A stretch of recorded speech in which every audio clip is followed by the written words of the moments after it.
termómetro de la sociedad chaqueña es una sociedad preocupada por la inmediatez, preocupada por la necesidad de resolver cuestiones que tienen que ver con el costo de los servicios públicos, llámese hoy por hoy luz, es casi permanente la consulta en materia de electricidad y el enojo de la gente con las tarifas, el tema de la inflación y de su endeudamiento. Es decir, la gente, como se ha venido devaluando la capacidad adquisitiva de su salario, termina endeudándose para adquirir las mismas cosas que adquiría hace 3, 4 o 5 meses, que tienen que ver con cuestiones esenciales, alimentarias o de los servicios. Entonces, hay una preocupación muy grande de esto y creo que las políticas de largo plazo que podamos presentar, digamos, tal vez suelen casi ilusorias, ¿no? Entonces, me parece que tenemos que tomar algunas medidas dentro de la provincia de impacto, de que resuelvan rápidamente algunas cuestiones, desde algunas propuestas que veníamos haciendo nosotros de suspender el cobro de los impuestos provinciales, por ejemplo, a las boletas de SECHEP, a los efectos de pegar un golpe, digamos, de baja de tarifa urgentemente, y en ese marco empezar a trabajar. Creo que la gente está muy preocupada con el que viene, con lo que viene, y no es bueno. Creo que es preocupante el escenario, pero también hay que ser optimistas en el sentido de que esta provincia es una provincia que tiene buena cantidad de recursos.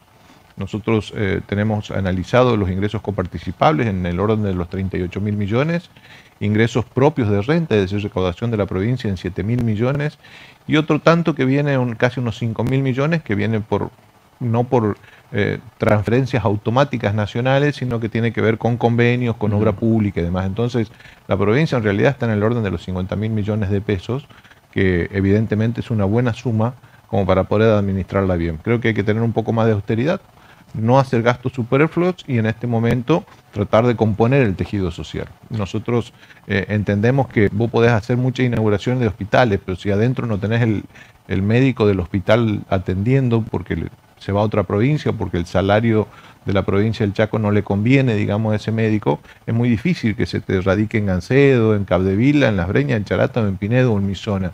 Antes, por ejemplo, el sistema del Ministerio de Salud tenía cada 50 viviendas que se entregaban en una ciudad, una casa quedaba para el Ministerio de Salud Pública y el Ministerio de Salud Pública prestaba en comodato esa casa por 3 años sin costo a un médico para que se instale. Después el médico, si le gustaba la ciudad, se quedaba o no eventualmente, pero digamos que aunque no era tan bueno el sueldo, compensaba con los gastos de alquiler. Entonces, si vos te dicen tenés que ir a Capdevila y te voy a pagar 200.000 pesos y tenés que alquilar y no tenés agua potable y estás a 300 kilómetros de resistencia para capacitarte, para hacer un curso, es muy difícil que un médico se instale.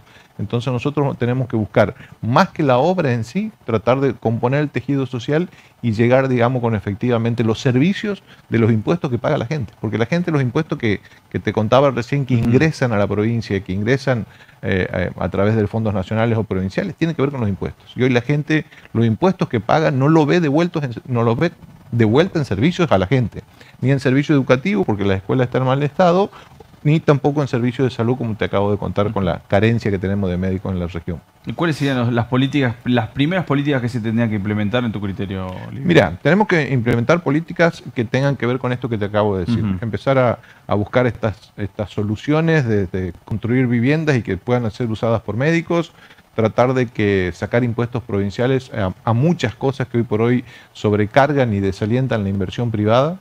Tenemos que crear empleo privado, creo que es una obsesión casi de nuestro candidato, de Juan Carlos Polini, de crear empleo privado. Creo que eso es fundamental, sobre todo el sudoeste de la provincia del Chaco, ahora está empezando la cosecha de soja.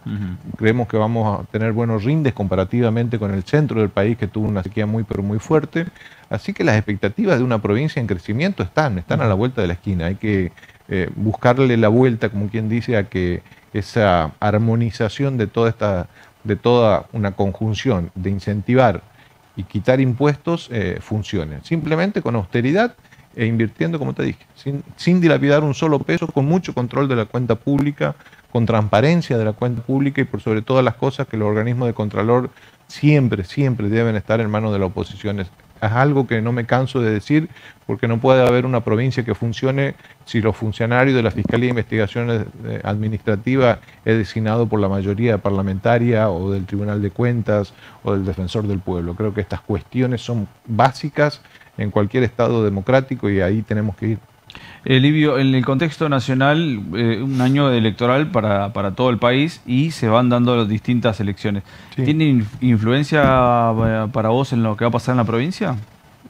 La verdad que no demasiado. Son elecciones provinciales, están muy acotadas, digamos, y depende de cada una de las provincias. Son casi compartimientos estancos a veces. Vos ves a Córdoba durante los últimos 10 años con grandes elecciones de Schiaretti y votando a Juntos por el Cambio por otro lado. Es decir, te vota un peronista federal y en la nacional te vota otra persona. Entonces creo que la cuestión provincial no va a influir. Sí puede influir, como lo escuchaba hace un rato a mi ex colega Ricardo Sánchez, el desgaste propio de esta gestión. Van 16 años de gestión de Capitanich, intercalada, digamos, entre Pepo y él, pero la verdad es que la gente que me está viendo se tiene que preguntar si hace 10 años estaban mejor o peor que hoy. Esa es la pregunta que se tiene que hacer la gente antes de ir a votar, ¿no? Livio, contanos un poco, porque como siempre lo decimos, en este momento sos diputado provincial, pero detrás tuyo hay un equipo que está acompañándote, un equipo de trabajo, y ese es el que queremos conocer. ¿Cómo lo podías describir a este equipo? Mira, tengo un equipo de trabajo que tiene asignadas cuestiones que tienen que ver con la gráfica, con la comunicación, con el asesoramiento tributario, de ingresos, de coparticipación. Son los temas económicos, presupuestarios me gustan. Yo no soy contador, soy abogado, pero es un equipo que está formado básicamente en estas cuestiones. Y un equipo también que se ocupa de la gestión administrativa.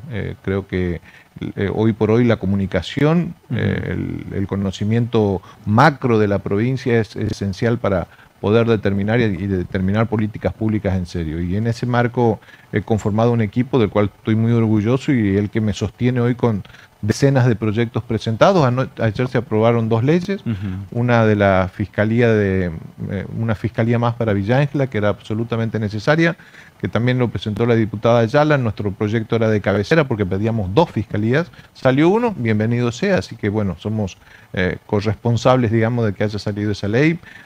Ayer a la tarde también se sancionó una ley de mi autoría que tiene que ver con prevenir la ludopatía, con un sistema nuevo de un registro, digamos, de ludópatas en los cuales se pueden anotar voluntariamente o un familiar anotarlo y hacer una especie de procedimiento administrativo a los efectos de no llegar a una interdicción judicial, sino que tratar de contenerlo en un ensamble entre Lotería Chaqueña como ente de contralor y el Ministerio de Salud, digamos, para el tratamiento a través de los especialistas, por así decirlo. Así que la verdad que casi todas las semanas tenemos alguna ley en tratamiento y bueno, eso tiene que ver con un equipo que hay atrás. Livio, mencionabas recién al entrevistado que estuvo hace minutos aquí en los estudios, donde también mencionaba un análisis de lo que podría llegar a pasar en las elecciones. Hablaba de que iba a haber un balotaje. ¿Qué lectura haces vos de esto? Yo creo que sí, que va a haber una segunda vuelta en octubre para la gobernación, después de mucho tiempo, porque están demasiado, podríamos decir, separados distintos sectores del oficialismo, o por lo menos de quienes conformaron en su momento el Frente de Todos, y eso nos puede poner en un escenario de balotaje, sobre todo porque nuestra interna PASO, por decirla de alguna forma, está movilizando mucho en toda la provincia. Tenemos muchísimos candidatos a intendentes, a concejales. Se va a dar una renovación sí o sí en la mayoría de los cuadros dirigenciales de nuestro partido también, así que creo que va a ser muy útil. También tenemos que entender que no fue un feliz momento definir el 18 de junio para la PASO. Es un feriado largo que puede afectar la cantidad de concurrentes a votación y sobre todo el Día del Padre. Imagínense ustedes la cuestión de decirle al papá que va a ser fiscal durante todo su día o la mamá que quiere estar con el papá.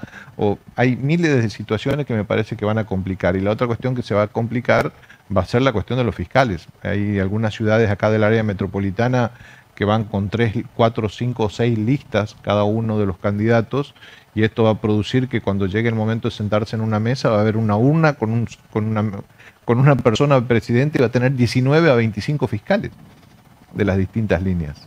Es decir, vamos a tener que poner 20 metros de fiscales por elector. Es una cosa bastante compleja. Creo que va a tener que sacar alguna acordada o algo la justicia electoral de la provincia, porque cuando se materialice lo que está en papeles hoy, cuando lo llevemos al plano de los hechos, va a ser bastante complicada la PASO.